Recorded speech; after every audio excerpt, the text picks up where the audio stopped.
Disagree with the animal testing that a company uses, are you going to still buy products for them and tell them to stop? But they're not Or going to listen to me. what do the companies listen to? To the economy. For the money, right? So many people would have to stop. If you would think that the next person's not going to stop, so I'm not going to stop, if everyone thinks like that, we can never make change, can we? Yeah. Yeah.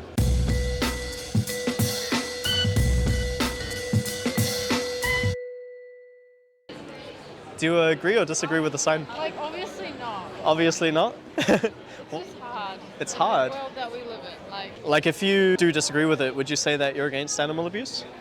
yeah. Yeah. What industries do you think abuse animals? Probably a lot of them. Anything specific that you can think of? I think like even makeup with Yeah. the tests. So basically what I'm showing here is the standard practices of all the industries that abuse animals. Meat, dairy, eggs, like you said, animal testing. And do you think that it's hard for you not to buy those things? No. So it is as simple as But first I feel of, like if you wanted to stop that, you definitely have to take it up with the companies that do it. Or do you like- think that this is an issue of the companies needing to do better? I just think it's like every other store. Let's say you disagree with the animal testing that a company uses. Are you going to still buy products for them and tell them to stop? But they're not Or- going to listen to me. What do the companies listen to? To the economy. For the money, right? So if you stop giving them money and enough individuals do that as So a... many people would have to stop. And if you would think that the next person's not going to stop, so I'm not going to stop, if everyone thinks like that, we can never make change, can we?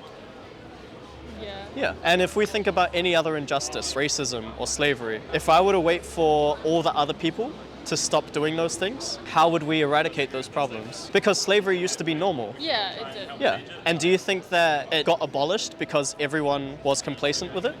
Yeah, because they had like boycotts and Yeah. my mum only eats fish and she doesn't encourage me to eat lots of red meat. It's like she doesn't like me eating red meat. I feel like you'd have to speak to like Jacinda about it. Bigger campaign to stop it. Let's say Jacinda said no one's going to eat meat anymore. Do you think people would still elect her as... Well, it depends how many people would listen to her. And do you think the majority would be like, No. yeah, exactly. But that's exactly. also like, that's a bigger problem with like McDonald's. So what do you think restaurants. you can do about this as an individual?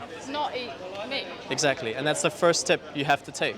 Before you want to change the world, you have to change yourself. Because if I was still eating these products and paying for animals to be abused, do you think it would make sense for me to say, Jacinda, you need to sort out this problem?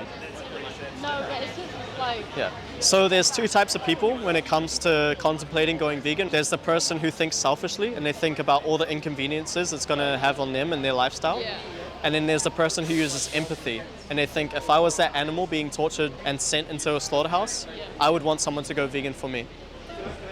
I have to go now. So just think about what side of history you want to stand on when it comes to this.